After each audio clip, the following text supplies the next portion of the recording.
Welcome back to Hoops HD. This is the third podcast we've done this week, so I have no idea what the hell we're doing.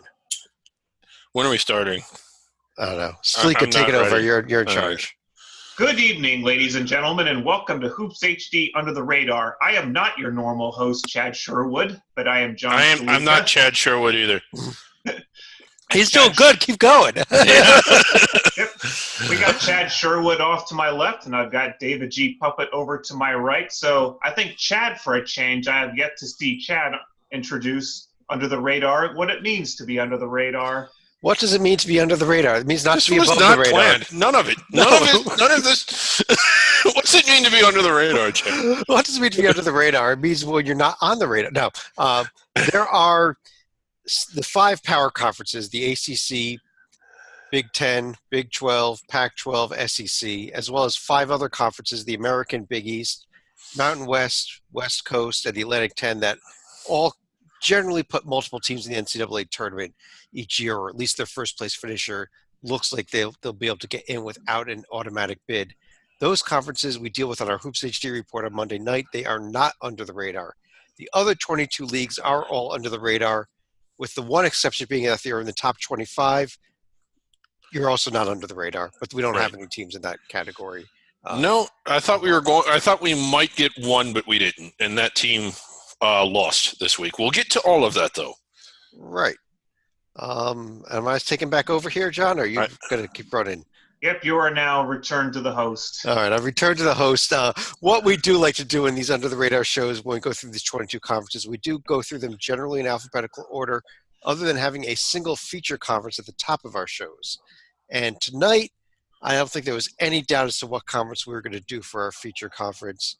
Salika is showing it off, if you can see him on the screen there. He is wearing his Montana State Bobcats, I guess, the sweatshirt there. Yep, when did you get that? I actually got that last year because I never thought I would see this within 200 miles of the state of Ohio. Oh, so since he's got that shirt on, I guess, David, we should start where, like the Big South or something? Yeah, Big South. Like Sun. Let's see if it's on the screen now. It should be right there. How about a little Big Sky Conference action? Yeah, there it is. And now we don't have any great records here. I mean, Sacramento State's out to a 3-0 start against no serious competition yet. But let's start with Montana State, who on Saturday went to Greensboro, one of the teams we really liked out of the SoCon heading into the season, like at-large bid liked. Yeah. And pulled out a miracle win, David. Yeah, they led for most of the game, but if you watched it, it kind of slipped away, and then Greensboro got the lead at the very end, like it seesawed back and forth. But then Greensboro hit with, I think, 3 seconds left or 2 seconds left, what appeared to be the game-winning shot. And in that situation, Montana State really couldn't get up anything. They just couldn't really do anything except heave it from beyond midcourt. And it went in. It went in at the buzzer, one of the most unbelievable finishes we've seen. This was part of a event that was hosted by Greensboro. They had to come back the very next day, play Tennessee Tech, who they dismantled, which may be a little more noteworthy than anything is because we were watching Tennessee Tech potentially beat Winthrop on the road tonight. So it's not that awful of a Tech team. Right. It's a 2-point game with less than 10 seconds to go. At the time we're recording this, at the time you're watching it, it's over. I can't see the future, so I don't know what's going to happen. But, Winthrop in trouble against Tennessee Tech, a team that at least I liked coming into the night. Now, Montana State then after a day off has to go all the way across country, went to Phoenix to play the Lopes Tuesday night. And Salika, they did not fare as well there, but that's a lot of games and a lot of travel for this team.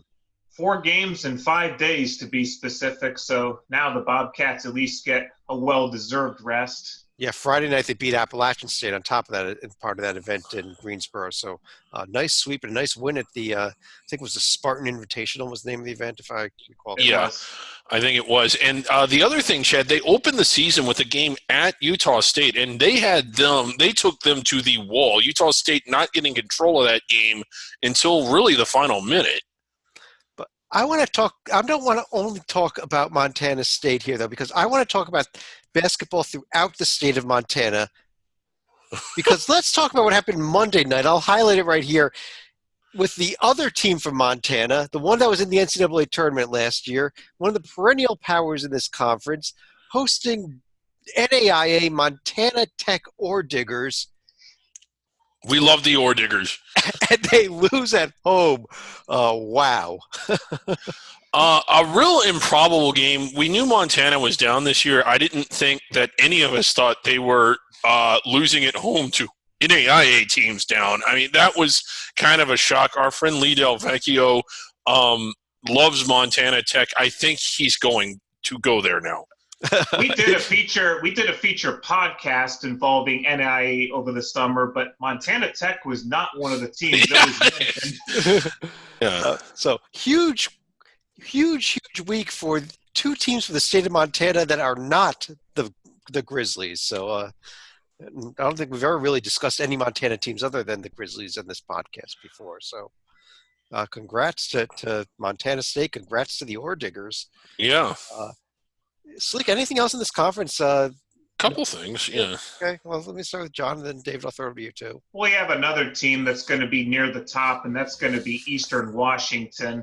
This was kind of a chalky week where they actually lose at Boston College, but nothing terribly earth-shattering about that.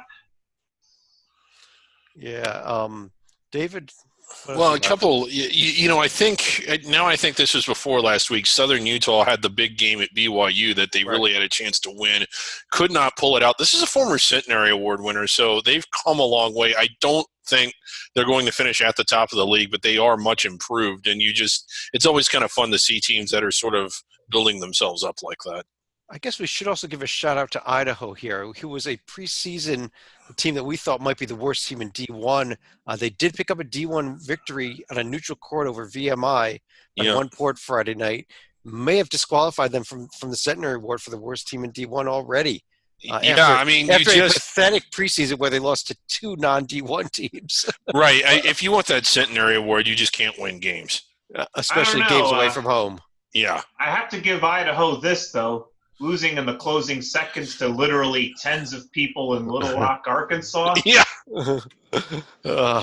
Tens of people. There probably was a more favorable crowd there as opposed to their home crowd who had probably been booing them, but who knows? Upcoming schedule this week in the Big Sky. Montana, huge task at Washington Friday night. That could be a demolition there. Montana State, gets to relax this week. Just one home game against Colorado Christian. They should win that one easily. But they need to get out and play. Good Lord. Yeah. I guess that's probably about it. Anything else we're looking at forward to this week? We also want to keep an eye on Belmont going to Eastern Washington next Tuesday. That one, I guess Monday night also Weber State and Wright State. I think that's part of an event. And I think that's the Gulf Coast Showcase. Yeah, I think it is. And those are two teams that should be at or near the top of their conferences. So that could be a good game as well. Yeah, that one should be. Right. I guess on that note, let's go back over to the America East. Okay. All right, America East time. Salika, your thoughts on the America East as I try to get this load on the screen. This would also be known as a Vermont time right here. And this weekend they get a nice win at St. John's, which actually was their first road win against the teams that are in the current Big East for the first time in almost a century. Yeah, go ahead, Judd. Didn't really kind of an ugly game. You got the sense that Vermont didn't play well, but still won. But in the next game, I'll let you get to that one. They did play very well. That was a game at St. John's that was starting to slip away from Vermont a little bit, but they did get a clutch shot from Anthony Lamb in the closing seconds. But as you mentioned, they also had 40 pretty good minutes at Virginia, but that was asking a lot of the Catamounts, and they came pretty close to pulling off a shocker here.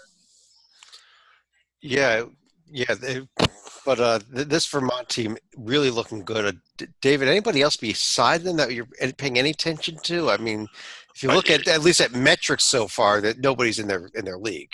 No, there really isn't. I mean, UMBC out to a 4-1 start. That's pretty good. Hartford doing better than what they normally do.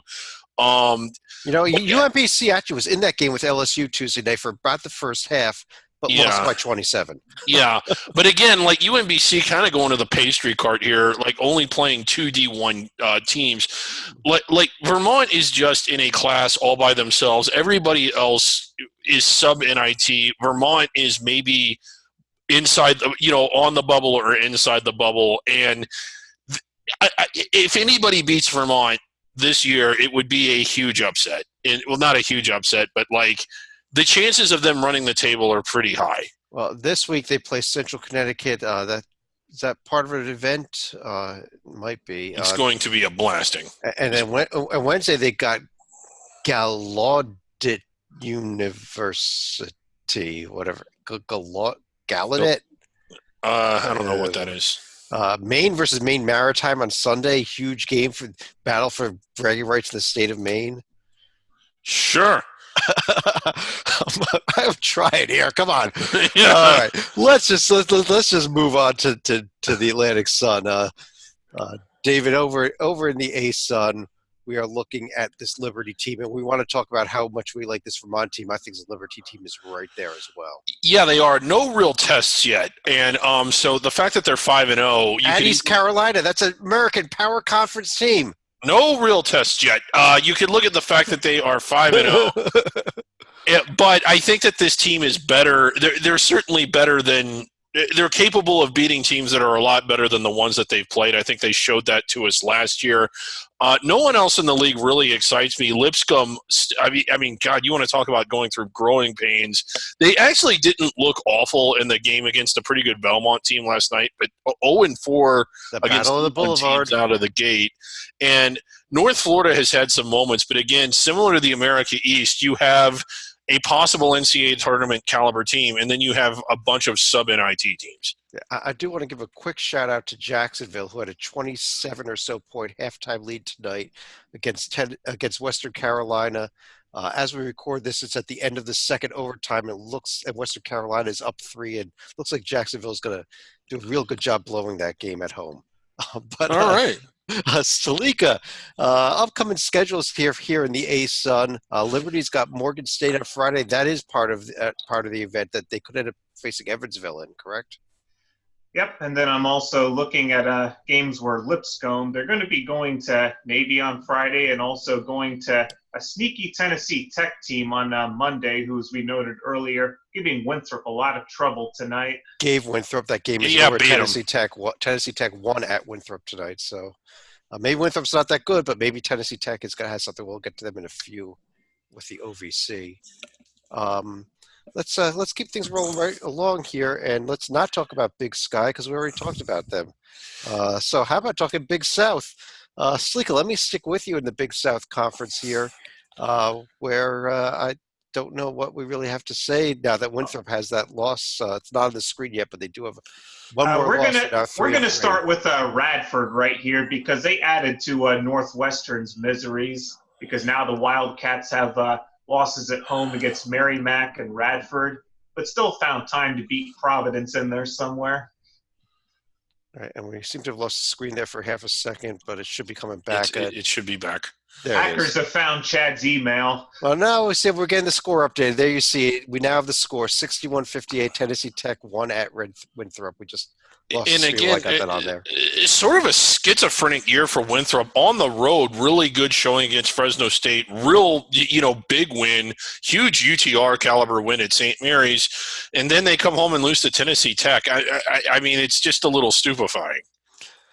In terms of the week ahead, David, I mean, this may be a conference we're just going to be shrugging our head at all season. But yeah. What do you see this week? Is there anything worth watching here? No.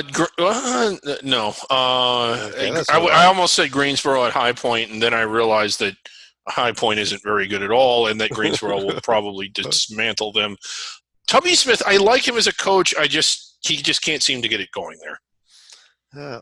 It is his alma mater, so hey, let's go over to the Big West Conference, where there is a couple teams we definitely like in this league, including a UC Irvine team that is tied in the second half right now with TCU as we record this. About 9 minutes left in this game, according to my screen at least.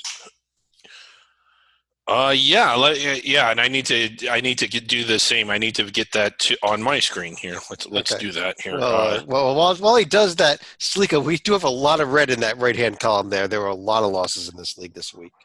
A lot of losses, but the only real surprise is actually going to be UC Santa Barbara losing in the Thunderdome against Rice here. Yeah, disappointing because we like the Santa Barbara team heading into the season. I think it's looking like an Irvine's league right now from everything I've seen so far. Yeah, especially the way they're playing at a Big 12 team, even if it is the worst Big 12 team. Yeah, and that was kind of disappointing. The Eaters, but I agree. I think it's the Eaters league once again. Despite, I don't think they are quite as good as they were a year ago, but because despite having to replace an awful lot, they're still pretty good. Right. The upcoming schedules on the screen there. The Irvine is playing Detroit on Sunday. That may be part of that's a round robin event. They get Louisiana then on Tuesday. I don't know what else I could tell you to watch in this conference. I'll just say that if UC Santa Barbara doesn't go 2-0 this week, they've really got problems. Yeah. See, Santa Barbara hosting Menlo College, and Portland State is, I guess, I don't know, something. No, they're not. Okay.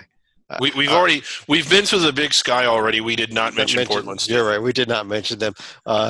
When you lose to city rival Portland, you are not going to be getting any mentions. Let's talk about one of, if not the only 6-0 team in the entire nation, thus making them the best team in the entire nation. Yes. The Fighting Blue Heads of the University of Delaware. Yeah, 6-0. It's funny that they're that high in the Number 16 in our colleague Joby's nitty-gritty ratings. That makes them a protected seed. It does. The nitty-gritty ratings, scary accurate. Committee. It beats bracketologists, and it's not even a person. It's just a computer. It knows what the committee's going to do before they do, and it has Delaware at 16th. Although you do have to have the asterisk that we're only 3 weeks in and everything's out of whack. Not really tested. I'm not. I'm willing to be open to the idea that Delaware is pretty good, but I'm still not sold on them the way I am Bill and Mary. Really? Well, I'll tell you what. I'm actually going to be at the Delaware game most likely next Friday night. They're hosting Eastern Shore the day after Thanksgiving. I'm going to give a first-hand report after that game on this Delaware team. But okay, I like them more than Eastern Shore. Okay, well, Eastern Shore actually was up on Oklahoma at half tonight, David. So yeah, that's remarkable. James Madison, nice road win last night at Old Dominion also. So the JMU team may be worth keeping half an eye on this season as well. Yeah, I still think Northeastern has a high ceiling. It's just it seems like that, as is the case every year, not playing up to it. Townsend, who had a really big effort against Florida about a week ago, got ripped by Xavier tonight. Northeastern did beat Holy Cross 101-44, and they let off the gas on that game. That's how ugly that game was Tuesday night. But John, the upcoming schedule should be on the screen right about now. Anything else you're looking forward to this week? There's a couple interesting games here, I think, actually. Well, Hofstra was one team that's looked at as a potential favorite to win the Colonial, and they're going to have a West Coast roadie with the games at UCLA and then Cal State Fullerton. Yeah, David, what else? We've got maybe this Charleston at UCF game might be worth keeping an eye on too. This Charleston team might have something. Yeah, I think so. And UCF kind of limping along, but still holding serve so far despite losing just about everything. But, I think that one's worth it. And can College of Charleston, I know you just mentioned that, beat Wake? I think they can. Yeah, that's the first game of an event starting on Thanksgiving. That's the Wooden Legacy. Right. Yeah. All right. So that's across the country. They got to go. And, John, how about Conference USA, where we have two undefeated teams here, UTEP and Western Kentucky. UTEP has a nice win over New Mexico, and New Mexico State's already on their resume. They have New Mexico State, but that's their only competition against D1 so far. It's a couple of decent names and a couple of decent schools. They're going to get New Mexico State one more time. And David, WKU has not really been tested, but we like this team a lot heading into the season. Yeah, that's true. And I think, are they in an event this week? I think yes, they are. So we're going to learn a lot about them this week. But again, they've held serve so far. a real schizophrenic team a year ago that some nights looked like they could be in the Sweet 16, and that's not hyperbole, and at other times just looking awful. So you wonder if they're going to get the ship righted. Charlotte, who had a big week, or at least some big feel-good wins at home, beating Davidson, beating Wake, going on the road tonight and showing that they just aren't the same team on the road. A very subpar App State team kind of ran them over. Some other teams that I thought would be good in this league that have been kind of disappointing, the two Texas teams, North Texas and UTSA. I really thought they would be a lot better than that. Okay, you may have been the only person that did, but let's see here. Did we get the upcoming games? Yeah, there they are. There's the upcoming games in this conference. Western Kentucky's first game in that event is against Bowling Green. This is the Battle of Bowling Greens. Yes. Bowling Green, Kentucky versus Bowling Green, Ohio. So that could be a big new rivalry game here, perhaps. Probably not. But how about Old Dominion, George Mason, a throwback to the old classic Colonial days here? Yeah, that's coming up Monday as the first game of that event that those two teams are in. Southern Miss in the battle for Atlantis, starting with Gonzaga. Good luck for there. On their march to the 7th place game. Other march to 8th place. Yeah. I like it. John, over the Horizon League, Wright State has played 3 games against D1 competition, is 2-1. They lost a close game to a Kent State team that we're going to talk about in a few minutes here. But yeah, is this Wright State team, you're a Cincinnati guy, is this Wright State team the team to beat here, or is it NKU? I would probably say at this point, Wright State is going to be a 1B next to a Northern Kentucky, who's now going to be 1A. Because the Norse, they get a win against a Coppin State team that was more or less a bye game, but NKU does get a close win at Ball State as well. So they'll get the edge for now, but we'll be discussing Kent State quite a bit later on as another pleasant surprise in the state of Ohio. Yeah, Kent State really good. Nice win against Wright State, but I agree with Stalika. I think this is a 2-horse race, and they're pretty evenly matched, and then the gap between second and third is pretty large. Yeah, NKU this week hosting Texas Southern and Midway. Okay. Wright State this week, I don't even see them on the calendar there. They've got to be there somewhere, though. They're there with Weber State. We mentioned that earlier, the first game of that event down at Is that a battle of airports on Monday between Midway and Northern Kentucky? The Cincinnati airport, right? That's in Northern Kentucky. It is. Let's go to the Ivy League and figure out what the hell we're doing on this show. Dartmouth. Yes. One of the bigger surprises in the Ivy, one of the bigger surprises maybe of the year. They should be undefeated, but they got blown out by a very mediocre Jacksonville team. Yeah. In that I guess it was 3 games in 3 days, but the nice win at Lowell to bounce back the next day, and they have the win at Buffalo. If you can pull up their profile here, it is kind of profile time. Okay. Yeah. I love when we do this. Hey, it's Memphis in Florida. Memphis and Florida. Not on this show, buddy. Sorry about that. Yeah. I gotta go Dartmouth and go ahead. I'll put something else over here. Go ahead. The Big Green. But they have the 2 wins away from home, and then you see the loss there to Jacksonville. They certainly had played and beaten better teams. But one of the bigger surprises, I didn't think they'd win 4 games all year. They've won 4 already, and they've beaten. The win at Buffalo was a really good win for a program that doesn't have a whole lot of history and that hasn't been all that good lately, but Keggy the Keggin Company getting it done. And they beat Merrimack, and here's Merrimack on the right-hand side. They won at Northwestern. So yeah. Okay. All right. And we all know how devastating of a loss that Providence game will be for Merrimack.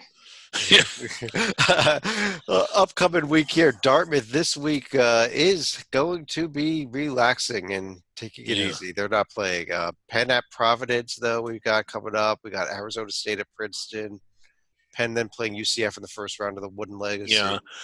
Let's not skip over, because I know that they're not a team that we're in the habit of talking about, but I do think Brown is good this year. I know that they haven't really been tested as of yet, but I mean, do they have anything on the horizon there, Chad? Can we get their profile up? You want a profile on another Ivy League team?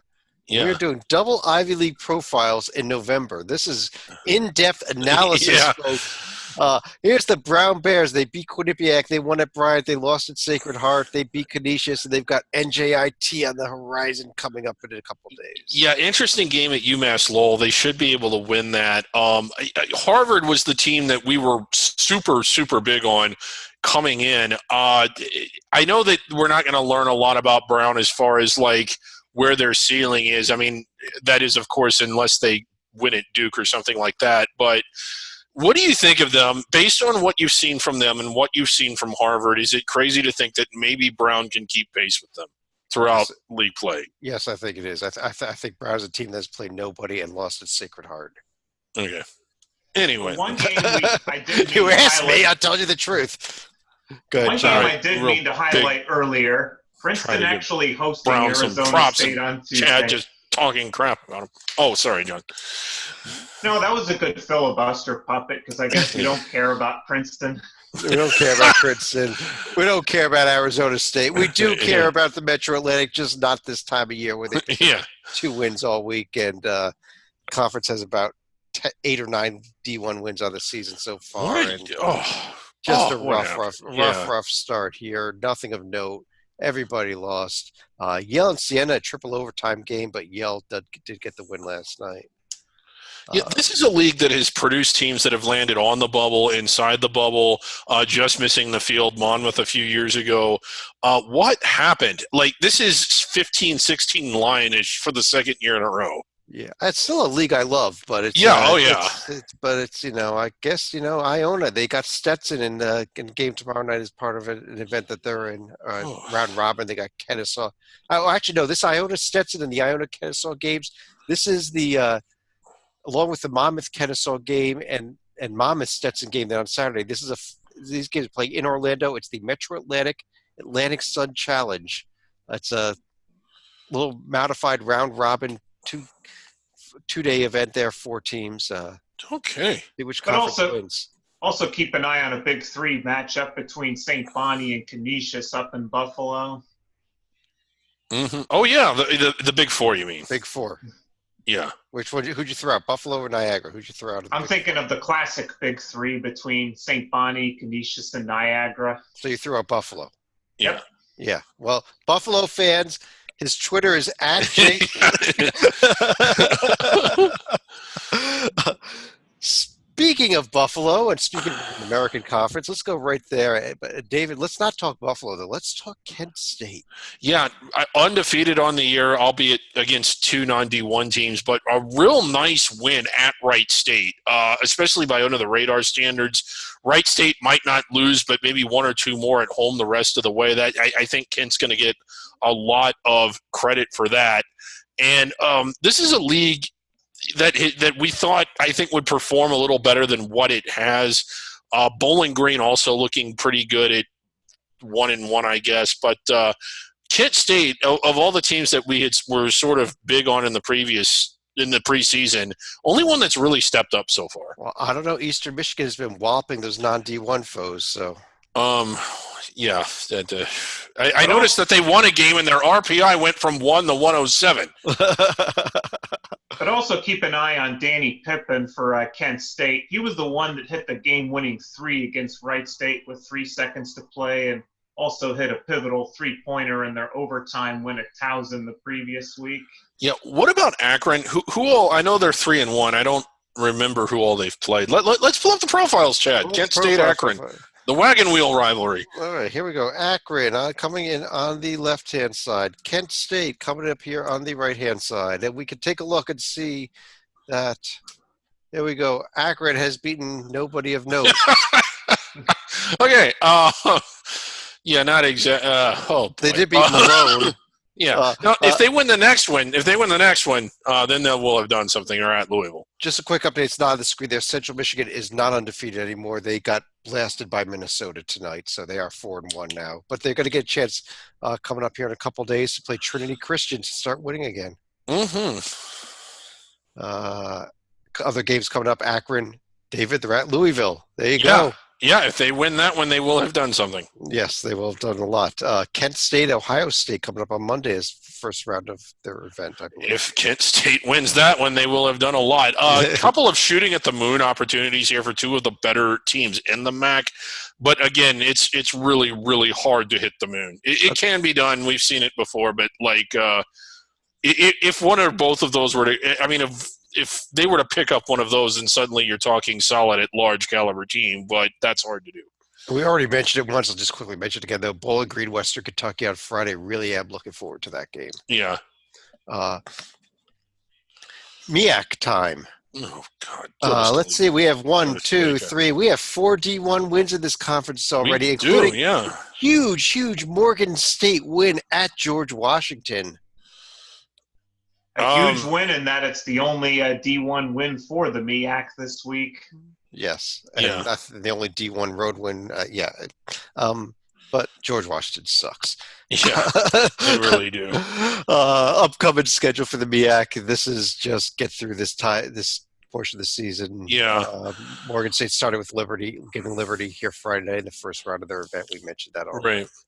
This is a rough existence. I mean, playing on one of these teams, you're on the road for days and weeks at a time. I mean, to miss that much class, to go and get your brains beat in, it's tiring, it's exhausting. It can't be all that much fun. You sort of, and I understand that it is a moneymaker. It's really the best and not the only way, but the best way they have to finance their programs. But you sort of look at this, and there's another conference we're going to talk about here as well, the SWAC, and you're like, can't they come up with something a little better than this? I mean, good grief.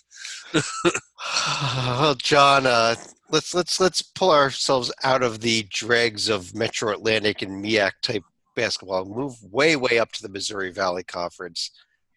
Evansville, we mentioned that already at the top of the show.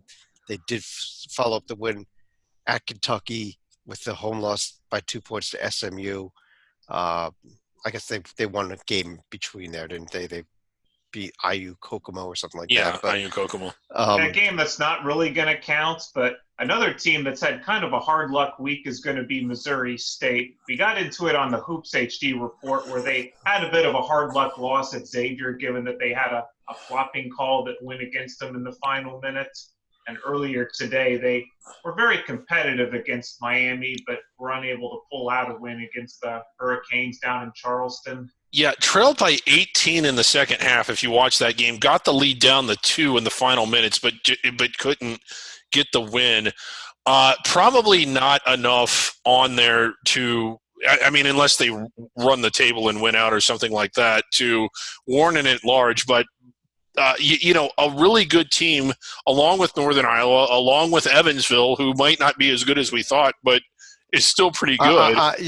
I'm not going to take anything away from Evansville until they lose a few more games. I'm not going to dock them too much for the SMU loss. It is a non-under-the-radar team that they lost to. Right. They've got East Carolina coming up in their event that they can eventually play Liberty in the finals of coming up Friday. Northern Iowa's next game is against West Virginia in their event, and that's one thing I'm really looking forward to. I really like this Northern Iowa team. I think we're going to learn a lot about them next week. And that's going to be down in Cancun. That also includes South Carolina as well. Yeah. Right, and I picked Northern Iowa to win that event, so I'm picking them to beat West Virginia. Yeah. Right. So after getting on was it the 15 or 16 line last year, is the Valley back to being one of the better under-the-radar conferences this year? I think they are if they can keep those 3 top teams and they don't see somebody, you don't see somebody crazy sneak in and steal the auto bid, obviously. Yeah. One of our Southern Illinois 1-4 decided to get rid of Barry Henson. Good job, Southern Illinois. Anyway, on to the NEC. On the NEC, we love this conference in January, February, and March. Yes, we do. And I'm looking forward to Merrimack being in it, even though they won't be in the conference tournament, and it's still going to be fun. We love it in January, February, and March. What do you have coming up this week? Going this week, Stony Brook at Wagner could be a fun one. Mount St. Mary's is going to go get plastered by Kentucky. SFPA is going to get plastered by Florida State. Yeah. Long Island's going to get beat up by Texas Tech. We're going to get a lot of blowouts here, aren't we? Yeah, probably so. Let's- But these teams fun to watch. Jeez. Ohio Valley Conference. Ohio Valley Conference. In the OVC, we already mentioned this Belmont team a couple times. Nice win in the first round of the Battle of the Boulevard at Lipscomb, though, last night. Yeah, since losing their opener at Illinois State, another team from the Valley that we recently talked about, they've won 4 in a row. They've looked pretty good doing it. Nice win at Boston College. Nice win the other night. They've got several wins on the road.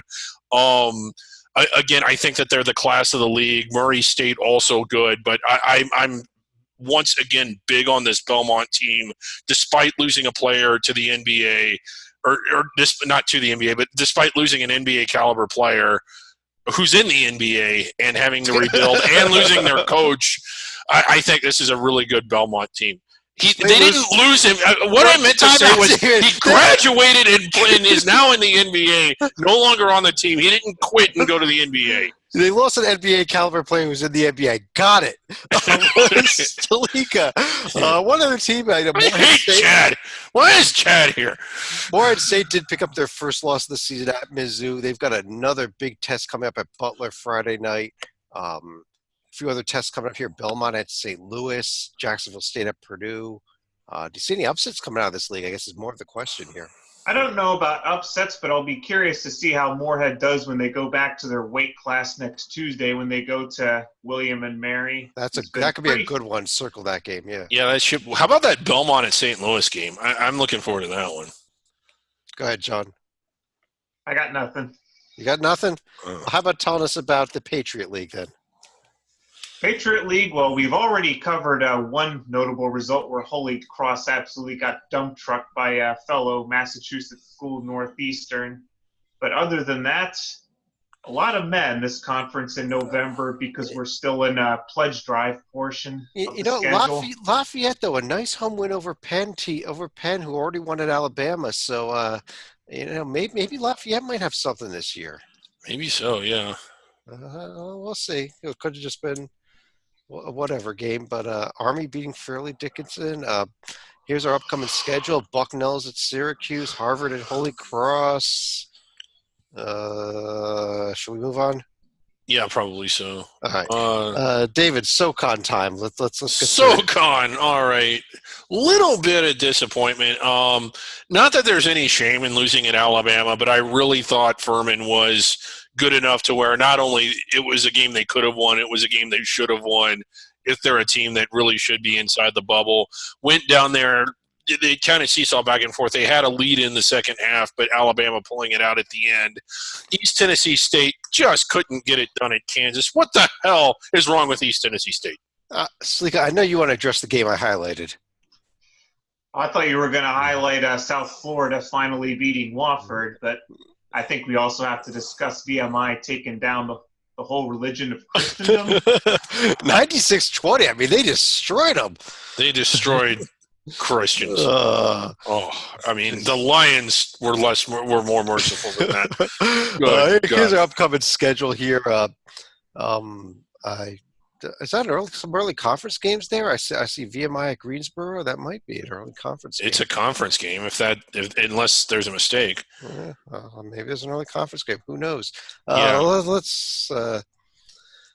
East Tennessee State, Furman, Greensboro, though, still keep an eye on all three of those teams all season. I do like all three of them, and I think that any of them could get hot enough to get close to the bubble at least. Yeah.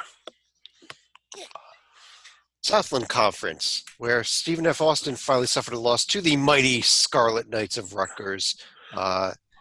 But it is the only team with multiple D1 wins, and one of the few teams with any D1 wins on the season. Yeah, Nichols, still holding on to that win against Purdue. What about this Nichols team? I mean, at first glance, when you look at that, the numbers aren't that great, but they took Illinois to overtime, and they had a double-digit lead with about 5 minutes to go at Rhode Island. Now, Rhodey came back and won, but is this a team that's capable of playing better are there indications here that this might be the best team in the conference by quite a bit? I think they're even though they're just 1-3. I think there absolutely are. They've got North Carolina A&T, so they could start picking up some wins this week. They got UMBC as well, so the schedule, the overall record may come back into balance here. We may be talking this. I agree with you. This may be the best team in the conference at the end of the day. Look at they've played one of the top strengths of schedule in the nation so far. Yeah, the LSU also their other loss. Now that game wasn't close, but it was at LSU. Mm-hmm. I mean.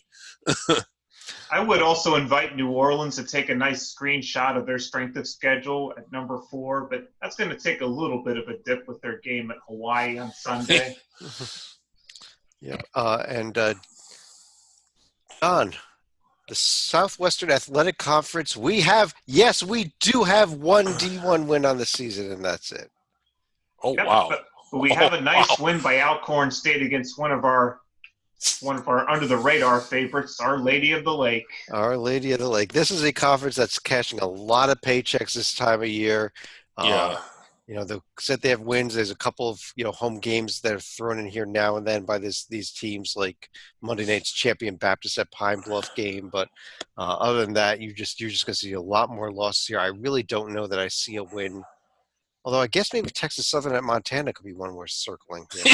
Yeah. But also circle IUPUI actually making a trip down to Baton Rouge to take on Southern. I don't know if that's going to mean much or not. Yeah, that could be a loss also, though, for this league. Summit League time, David, and let's talk little Yotes.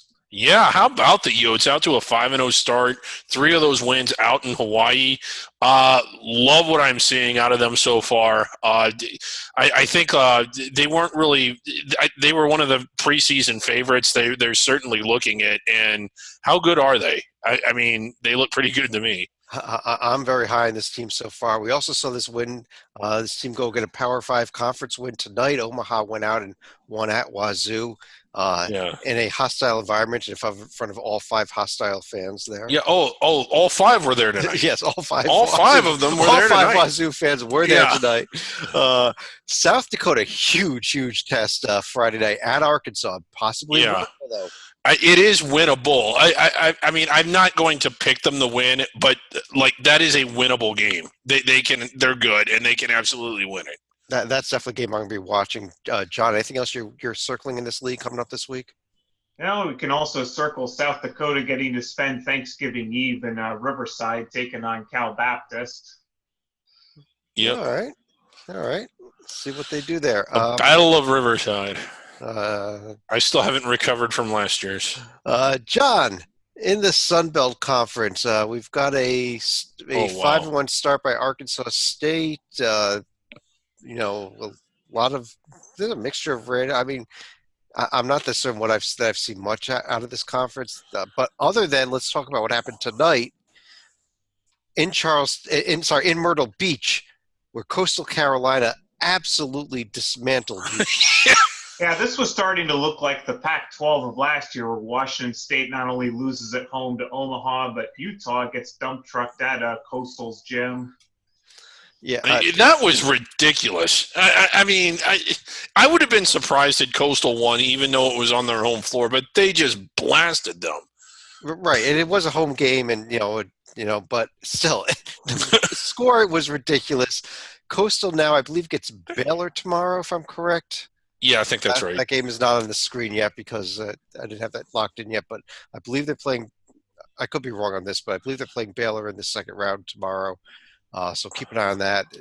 But anything else that's coming up here this week, David, of any note? Or not – I mean, again, I'm just kind of curious to see how good this Coastal team is because that was kind of surprising. App State with a nice win tonight over a Charlotte team that had been playing pretty good. Going to East Tennessee State, don't think they're going to pick that one up. That's Northeastern. Okay, I was going to say South Alabama should pick up a road win, but they're playing Northeastern, not Northwestern. Events. Yeah. Yeah, just confirmed here. It's Mississippi State and Villanova in one of the Myrtle Beach semifinals tomorrow. The other one is Baylor and Coastal Carolina. Yeah. All right.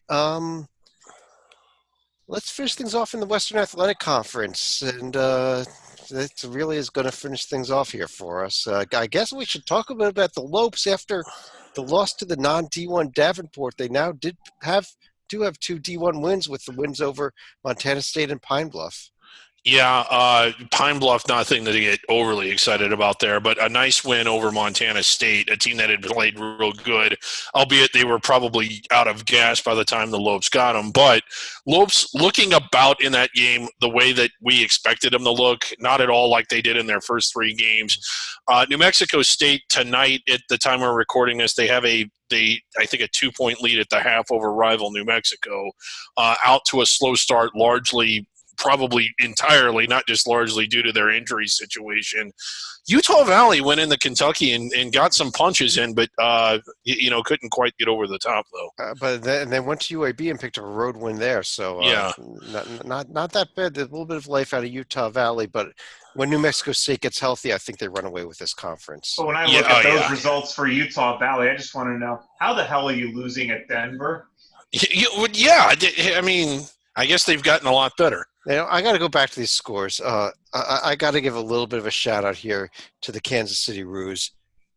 They beat Bacon 111 to 38. I mean, Coach Billy Darwin. I'm a big fan of Bacon, so yeah. Upcoming schedule here. We mentioned the New Mexico State game going on right now. A few other games, but it's been a rough start to the season for the state so far. For sure. Our top 10 lists? I think so, unless we have anything else before that. Not that I do. Sleeka, you got anything? Nope. All right. Under the radar top 10 list for November 21st, 2019. Still a lot across the board here. Oh, my God. A bunch of ties in there. Yeah, not a whole lot of separation there. But let's start with the honorable mentions. These are teams that received votes but did not crack the top 10. They include Montana State, just missing that top 10. Irvine, who might be about to lose a game at TCU, but they were in it. Yeah, TCU hit a 3 to go ahead with less than 3 seconds to go. Delaware's in there, undefeated, did not quite crack the top 10. UTEP, South Dakota, I thought they'd be in our top 10, did not quite crack it. And, of course, the Diggers. Your Diggers! The Diggers! All right. I didn't know we could vote for them. That's why they didn't get the top 10. I'm the only one that did. Oh, the Diggers! Of course we can. They're under the radar. You don't get more under the radar than the Diggers. They're off the radar. They're off. Well, they're on our off the radar top 10. We're going to be following the Diggers all season long. We love the Diggers. Our two-team tie for 9th place. This votes were cast before the games went final tonight, but Belmont and Winthrop. I'd like to flop them with Montana State if I could. But I vote. I'm the only one that voted for Winthrop. I apologize. Kent State coming in at number 8. We discussed what we really like what they've seen out of them with that Wright State win in the Mid-American. And 7th place, we've got Evansville taking a few steps of a fall after the loss to SMU at home. Yeah. Third three-way tie for 4th place here between Northern Iowa, like them, Western Kentucky, and East Tennessee State. Oh crap! I think I forgot to vote for East Tennessee State. All right. Coming in at number 3, another team from the SoCon, I believe, Furman coming in at number 3. So Furman, East Tennessee State getting a lot of love out of the SoCon. But our top 2 teams coming in at number 2, the Liberty Flames. Even with a loss on the season already coming in at number 2, and a team with a loss on the season also coming in number 1, probably not a surprise, the Vermont Catamounts. Yeah. Liberty has a loss? No, they don't. You're right. Well, they should have a loss. No, I mean, they haven't played anybody. You're right. Liberty does not have a loss. Vermont has a loss. I knew somebody up the top had a loss, but, don't listen to me. I don't know what I'm talking about. On that note, let's get rid of this screen here, and let's just go and do some final thoughts. Salika? I'll go to Florida Gulf Coast, and there are 2 things I thought I would never mention. Oh, have a nice trip. I'll see. Yep. Oh. One of them is going to be number 1. They actually won their first game about 4 or 5 games into the season. And number 2, they actually had to tweet out about their football program. This was great. You got to tell the story. Yeah. Tell this story. This was great. I mean, Florida Gulf Coast, they do have a club football team, but they don't have a varsity football team, hence their affiliation in the Atlantic Sun Conference. But nonetheless, they were actually getting commitments from potential prospects. Well, the school was actually, the team was actually tweeting offers out to prospects to come and play at the school on their club team. And it was causing chaos. Oh God, I love this because what all was happening? They're not an NCAA sport. They're nothing. It's just a group of people. It would be like if we started doing that to come play for Hoops HD and people were committing. Oh, it was funny. Yeah. That is awesome. So the athletic department had to release a statement stating that they did not have a football team. Oh gosh, David, you want to give any other thoughts on tonight? Are we done? I had one, but I forgot what it was. All right, well, screw it. On that note, I'm Chad Sherwood. He's John Salika. He's David Griggs. We're out of here. We'll be back again next week. Have a great night, everybody.